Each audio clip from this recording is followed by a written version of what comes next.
We have breaking news right now, and it's about a story that not enough people are talking about. ICE officials are forcing individuals in South Florida at three detention facilities to kneel and eat like a dog. That's directly from a Human Rights Watch report issued earlier this morning that highlights the human rights abuses that are present in ICE facilities, in three ICE facilities in South Florida. The Chrome Detention Facility in Miami, where multiple migrants have passed away already just this year. The Miami-Dade County Jail, where some undocumented migrants are taken before they are transferred to another facility.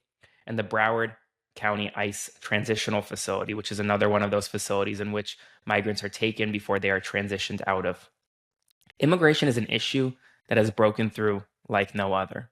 And today we're learning about the stories of individuals from in Florida, but also from Pennsylvania, about how Trump's ICE officials have systematically abused their human rights, denied them basic medical care, and prevented them from contacting lawyers or their family.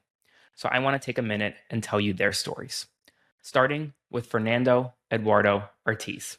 And this is according to the Miami Herald. Ortiz was arrested in Jupiter, Florida. He was driving in late June in an RV with one goal: to leave the country. He was headed to Colorado with his wife and their daughter when he was arrested and he was detained. He was sent to a U.S. Customs and Border Patrol facility in West Palm Beach, then transferred to the infamous Alligator Alcatraz. He told the Miami Herald, quote, "This is a concentration camp. They treat us like criminals. It's a pursuit of humiliation. We're all workers and people fighting for our lives." Before his arrest, Ortiz had spent nearly a decade in the United States of America. He did not have any criminal convictions, no criminal charges, and yet now he's in Alligator Alcatraz. Second, Nicholas Espir, who's 30 years old. He flew to the United States from Chile on a tourist visa in January 2021. He arrived with his girlfriend, who was fleeing a dangerous personal situation. The couple married in 2022 and requested asylum.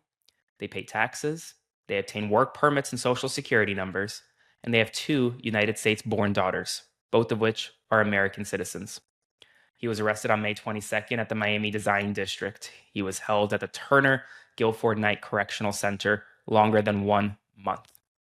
He had a hearing in late June and should have been released no later than 48 hours later. But instead, his wife said, he was kept in jail 4 days past what should have been the release date, until he was moved to another ICE facility in Miramar. He was then taken to Alligator Alcatraz the next day. Jordan Castillo, who's 43 years old. Castillo had lived in Miami for nearly 2 decades before he was detained by ICE officials. He had built a small business, Jordan Paint.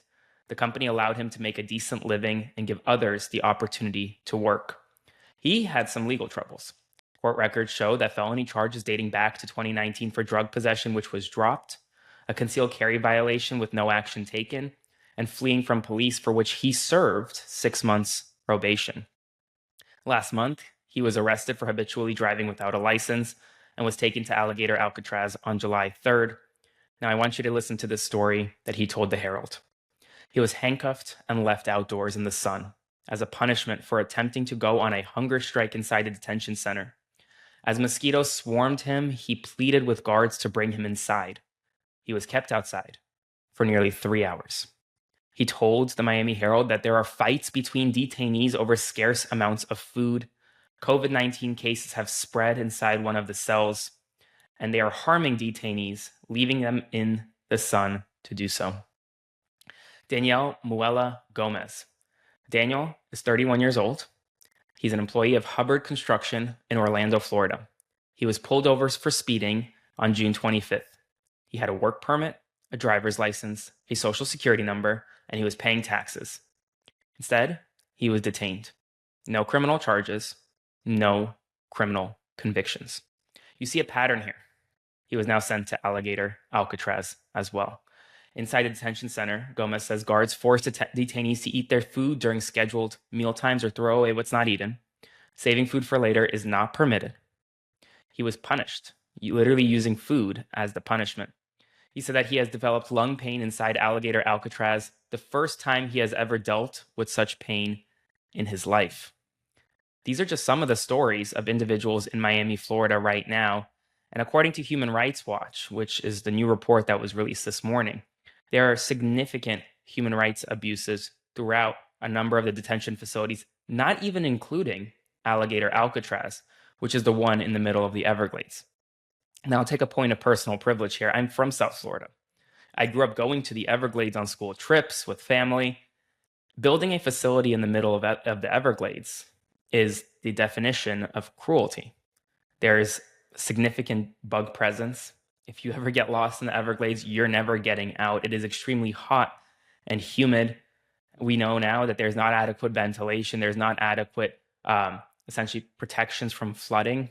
We're in the middle of hurricane season, and this is what folks are experiencing in real time. But it's not just in Florida. In Pennsylvania over the weekend, we learned about Luis Leon, an 82-year-old grandfather who had fled Chile back in 1987 and sought political asylum here in the United States of America. Why? He was fleeing an area where he was tortured. He was tortured by the regime in Chile at the time. He fled to the United States, was granted asylum, lived in the United States for 30 plus years. Well, his only crime, he lost his green card. He lost his green card, and so he made the mistake of going and getting another green card. But upon arrival at an ICE facility in Philadelphia, he was detained, he was separated from his wife, and that was the last his family had heard about him or from him until they received a phone call days later from an anonymous phone call saying that he had passed away. In reality, he was taken to a Milwaukee ICE facility and then transported to Guatemala, where he is currently in a hospital today. He has no connection to Guatemala, no ties to Guatemala, but was detained and transferred there, even though his family, according to the morning call, were told that he had died. These are real stories of real people, many of whom have no criminal convictions, many of whom had no run-ins with the law, and it's just a microcosm of what we're seeing across the country, and not enough people are talking about it. So I will, and I hope you'll join me. So subscribe today to support my work, and I'll see you on the next one.